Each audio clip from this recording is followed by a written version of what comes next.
بسم اللہ الرحمن الرحیم الحمدللہ رب العالمین والصلاة والسلام علی اشرف الانبیاء والمرسلین وآلہ الطیبین الطاہرین المعصومین ولعنۃ اللہ علی اعدائہم اجمعین بے شمار۔ اما بعد فقد قال اللہ تبارک و تعالی فی کتابہ المجید و فرقان الحمید بسم اللہ الرحمن الرحیم وکل شیء احصیناہ فی امام مبین صلوات۔ مجمع کافی بیٹھا ہے، صلوات بلند آواز سے پڑھیں۔ محمد و آل محمد۔ پروردگار ارشاد فرماتا ہے وَكُلَّ شَيْءٍ أَحْصَيْنَاهُ فِي إِمَامٍ مُبِينٍ، کہ امام مبین کے سینے میں ہم نے ہر شے کا علم رکھ دیا ہے۔ کل شے کا علم کہاں ہے؟ امام مبین کے پاس۔ آج چونکہ شہادت اس ہستی کی ہے جس نے کائنات میں علم اس طرح تقسیم کیا کہ آج پوری کائنات میں ان کے نام کی پوری ایک فقہ چل رہی ہے۔ دین خدا کا ہے، مصطفیٰ کا ہے، مذہب شیعہ ہے، اثنا عشری ہے، لیکن فقہ جعفری ہے۔ یہ اس امام کا آج تذکرہ ہو رہا ہے اور میں اسی امام کی مناسبت سے چند جملے آپ کی نظر کرتا ہوں۔ بآواز بلند صلوات پڑھ لیں۔ آپ نے بھی مولانا صاحب سے سنا کہ 10,000 شاگرد تھے یا 5,000 تھے یا 20,000 تھے۔ مسجد نبوی میں روزانہ ایک درس ہوتا تھا جہاں آپ کے مریدین، آپ کے ماننے والے، آپ کے شاگرد تشریف لاتے تھے اور مولا ان کو درس دیتے تھے، علم عطا کرتے تھے۔ سب سے پہلے میں شیعان حیدر کرار کو ایک چھوٹی سی عرض کرنا چاہتا ہوں کہ سرکار کا جو ممبر لگا ہوتا تھا، جو مسند لگی ہوتی تھی، اس کے پیچھے جیسے یہ اب دیوار ہے، اس دیوار پہ ایک کتبہ لگا ہوا تھا، بینر لگا ہوا تھا، اور وہ بینر کیا تھا کہ یتیم وہ نہیں جس کا باپ مر جائے۔ جو ہے میرے مولا کا فرمان ہے، یتیم وہ نہیں ہوتا جس کا باپ مر جائے، یتیم وہ ہوتا ہے جو علم اور حکمت سے بے بہرا ہوتا ہے، وہ اسے یتیم کہتے ہیں۔ جس کا باپ مر جائے، اللہ کرتا ہے کوئی نہ کوئی اس کے سبب پیدا ہو جاتا ہے، پل جاتا ہے، لیکن جو علم اور حکمت سے بے بہرا ہو اس کے لیے کوئی دواز نہیں ہے۔ تو اللہ فرماتا ہے کہ کل شیء احصیناہ فی امام مبین، ہم نے امام مبین کے سینے میں ہر شے کا علم رکھ دیا۔ بندے چلتے ہوئے دربار لنگر و آسمان و زمین سرکار مولا کائنات امیر المومنین کے دربار میں پہنچے۔ چند بندوں کا ایک وفد تھا، انہوں نے کہا یا علی، قرآن کہتا ہے کہ اس میں کوئی خشک و تر ایسا نہیں ہے جو قرآن میں نہ ہو۔ توجہ میرے ساتھ رہے گی بچوں، یہ آپ کا سبق ہے، یہی ہم بھی اسی طرح بیٹھ کے سبق حاصل کرتے تھے۔ مولا ہم نے تو پورا قرآن پڑھا، ہمیں تو نماز بھی پوری نہیں ملی، ہمیں تو روزے کا طریقہ بھی نہیں ملا۔ قرآن کہتا ہے ہر شے ہے، ہمیں تو سرکار نے فرمایا اس میں ہے، تمہیں نظر نہیں آتی۔ توجہ بھائی، تھوڑا تھوڑا بولو گے، میں بہت آسان سے ایک بات کرنا چاہتا ہوں، اس میں ہے، تمہیں نظر نہیں آتی۔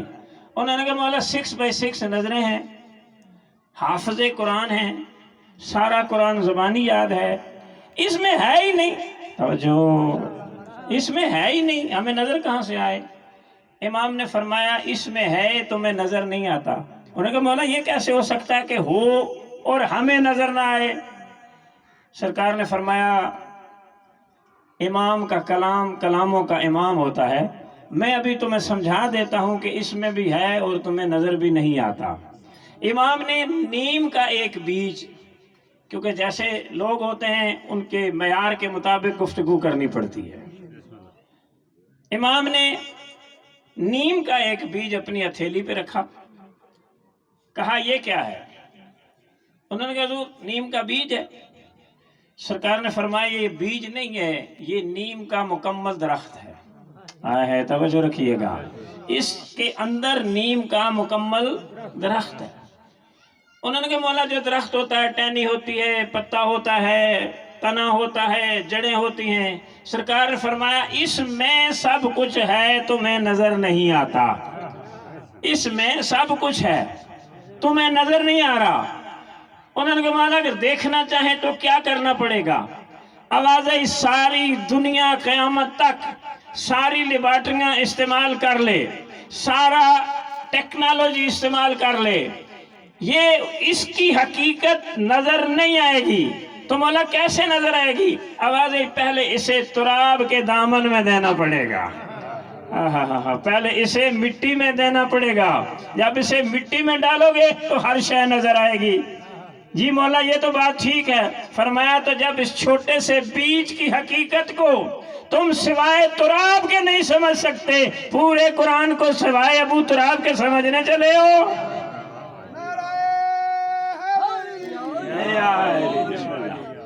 जब तुम छोटे से बीज की हकीकत सिवाय मिट्टी के मोहताज हो, मिट्टी के अलावा नहीं समझ सकते, तो फिर पूरे कुरान को सिवाय अबू तुराब को छोड़ के दूसरे दरवाजों से मत समझ रहे हो, तुम्हें समझ नहीं आएगी। फरमाया इसमें सब कुछ है, तुम्हें नजर नहीं आता। तवज्जो मेरे साथ मिलके जरा सलवात तो पढ़ ले मोहम्मद वाले बैते मोहम्मद। मैंने बड़ी थीसिस टाइप एक तकरीर शुरू की है और इसका जो एंड है वो मैं इंशाल्लाह सरकार सादिक अलैहिस्सलातु वस्सलाम की ज़ात पे लेके आऊँगा। अल्लाहुम्मा सल्ली अला मुहम्मद व आले मोहम्मद। और जो है सरकार ने फरमाया इसमें सब कुछ है, तुम्हें नजर नहीं आता। जिस तरह इस नीम के बीज में सब कुछ है, तने भी हैं, पत्ते भी हैं, खुफिया हैं, जाहिर तब होंगे जब मिट्टी में डालोगे। इसी तरह ये कुरान जो है ये किताब मकनून है, छुपा हुआ खजाना है। जाहिर तब होगा जब तुम इसे अबू तुराब के दरवाजे से समझोगे। अबू तुराब के दरवाजे के पे आने के बगैर तुम कुरान को नहीं समझ सकते। उन्होंने कहा मौला क्या बात है? हम कोई बात होती है तो सोचते रहते हैं कि कोई पता चलता है, किसी का पता नहीं चलता। आपसे पूछते हैं, आप बिला सोचे समझे जवाब दे देते हैं। इसकी क्या वजह है? सरकार ने फरमाया तुमने कुरान में नहीं पढ़ा कि तुम्हें अल्लाह ने अपने माँ के बतन से पैदा किया जबकि तुम जाहिल थे। तुम कुछ नहीं जानते थे, तुम जाहिल थे। जी मौला जानते हैं, लिखा हुआ है। आवाज़ है और ये भी पढ़ा है अर्रहमान अल्लमल कुरान खलकल इंसान। ये रहमान वो है जिसने कुछ लोगों को कुरान पहले सिखाया और पैदा बाद में किया। आवाज़ आई बात यह है कि तुम यहाँ आके सीखते हो, हम सीख के आते हैं। तुम यहाँ सीखने के लिए आते हो, तुम्हारे लिए हुक्म है इल्म हासिल करो माँ की गोद से कब्र तक। हमारे लिए हुक्म ये नहीं है, हम सीख के आते हैं।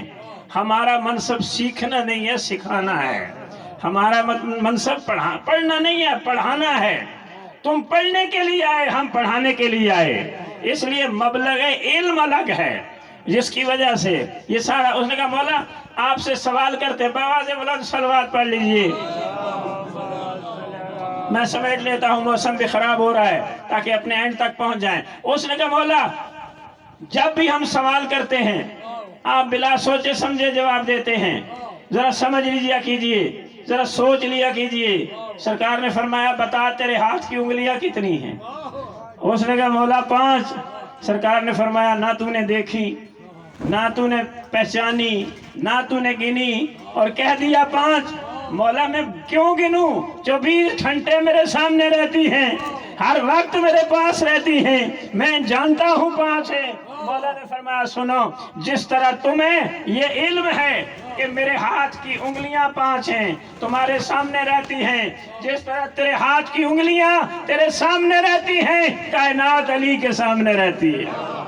مل کے نعرہ حیدری اور جس طرح تجھے انگلیوں کو گننے کی ضرورت نہیں ہے اسی طرح علی کو سوچنے کی ضرورت نہیں ہے سمجھنے کی ضرورت نہیں ہے اور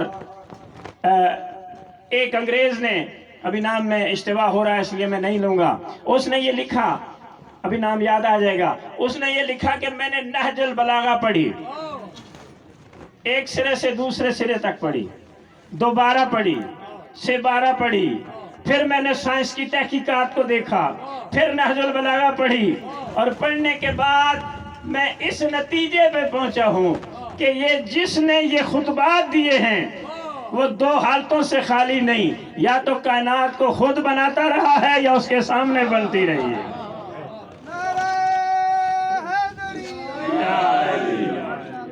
یا تو اس نے کائنات کو خود بنایا ہے یا اس کے سامنے بنتی رہی ہے تو یہ ان کے علم ہے ذاکر صاحب بھی پہنچ گئے ہیں میں قریب آ جاتا ہوں ہمارا دین میں نے پہلے عرض کیا کیا ہے اللہ کا دین ہے ٹھیک ہے رسول کا دین ہے مذہب کیا ہے جی شیعہ مذہب کیا ہے شیعہ اثنا عشریہ اثنا عشریہ کا مطلب یہ ہے کہ 12 ائمہ علیہ السلام پہ ایمان لانے والے 12 اماموں کو ماننے والے اس لیے اثنا عشریہ کہتے ہیں شیعہ اور بھی کچھ فرقے ہیں لیکن اثنا عشریہ فقط ہمارا فرقہ ہے تو جو ہے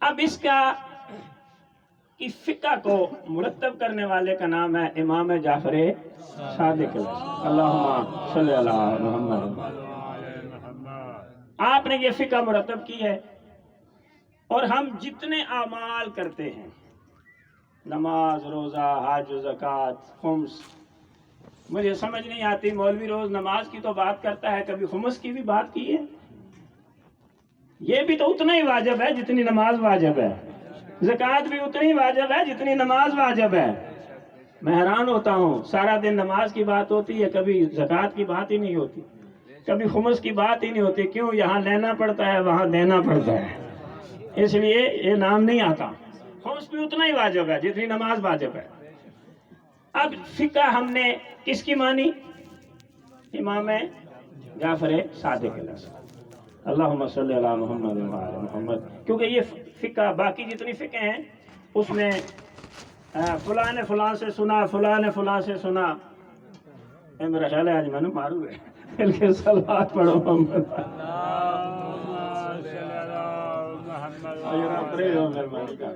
پھر بھی بابا سے بلند صاحب علم حاصل کرنے کا ذریعہ الگ ہے اس لیے تم سوچ کے بات کرتے ہو اور ہم بغیر سوچے کے بات کرتے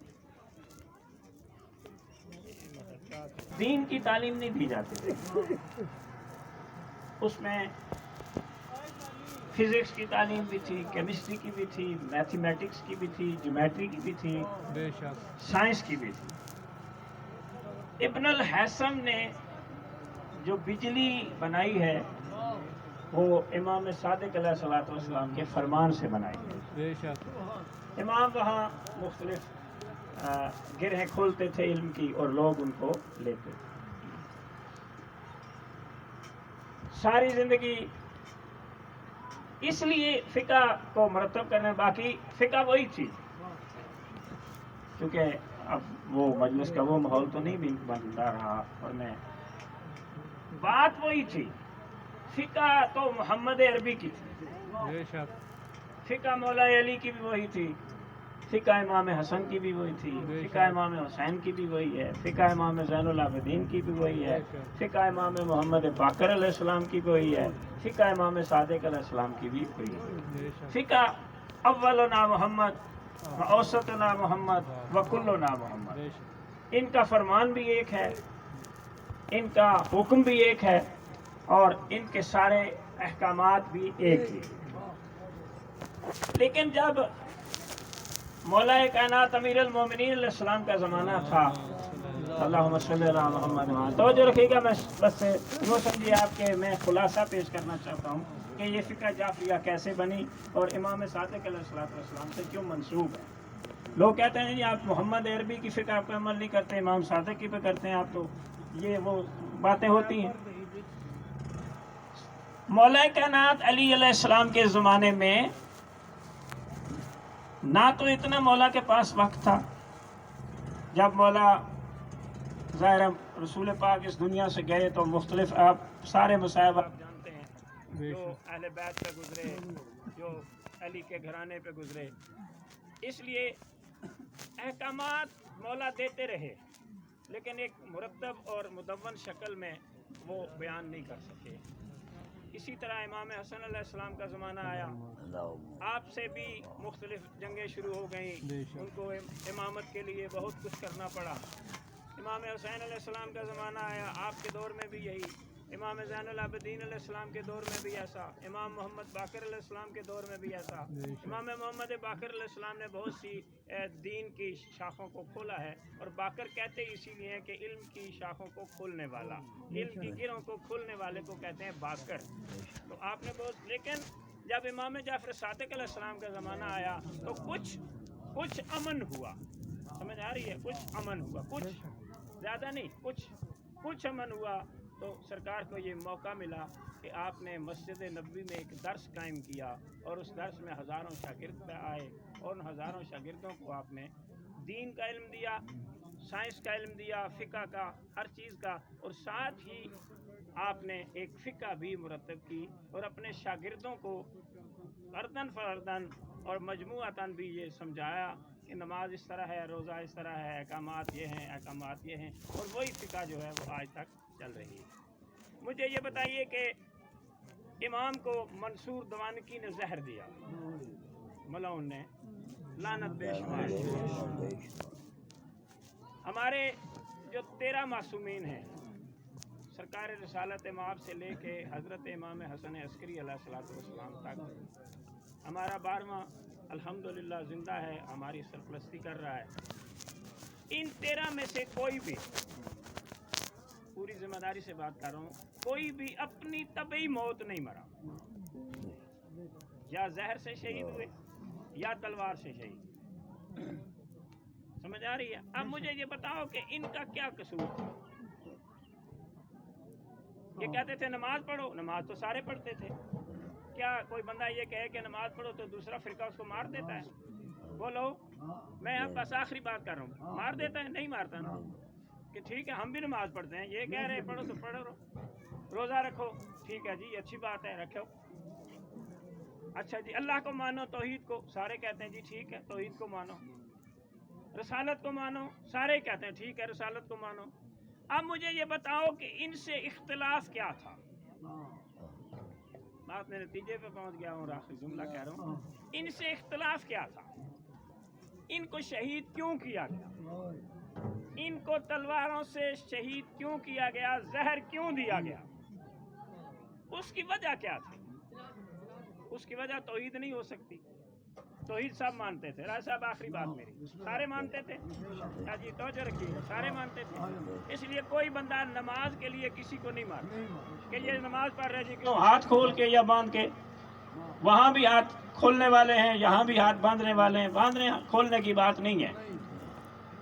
नमाज के लिए इमाम को कत्ल नहीं किया गया, क्योंकि इमाम अगर कहते थे नमाज पढ़ो तो पढ़ते वो भी थे। यहाँ करबला के मैदान में 70 या 72 पढ़ रहे थे, बल्कि 72 भी नहीं, उनमें बच्चे भी थे। ज़्यादा से ज़्यादा 60 या 62 बंदे मिलते हैं जो नमाज वाले थे, और उधर 9 लाख पढ़ रहे थे। मतलब यह कि नमाज इधर भी थी और नमाज उधर भी थी। नमाज के लिए जंग नहीं थी। ये जो मौलवी बार बार कहते हैं मौला हुसैन ने नमाज के लिए सर दिया, नमाज के लिए, नमाज तो वो भी पढ़ रहे थे। मौला ने नमाज के लिए नहीं सर दिया, मौला ने दीन के लिए सर दिया। जो है महदूद ना करो ना, एक फरूक पे महदूद ना करो हुसैन की कुर्बानी को। मौला ने दीन के लिए तवज्जो। और फर्क क्या था? मैं पूरी जिम्मेदारी से किताबों के हवाले से जितनी आप कहेंगे मैं पेश करूंगा कि यजीदी लश्कर से जो मलाउन निकलता था वो कहता था मैं दीन मुआविया पे हूँ, मैं दीन माविया पे हूँ। और हुसैनी लश्कर से जो निकलता था वो कहता था मैं दीन अली पे हूँ। मालूम ये हुआ कि जंग दीन माविया और दीन अली की थी, जंग इमामत की थी। जंग दीन माविया और दीन अली की थी।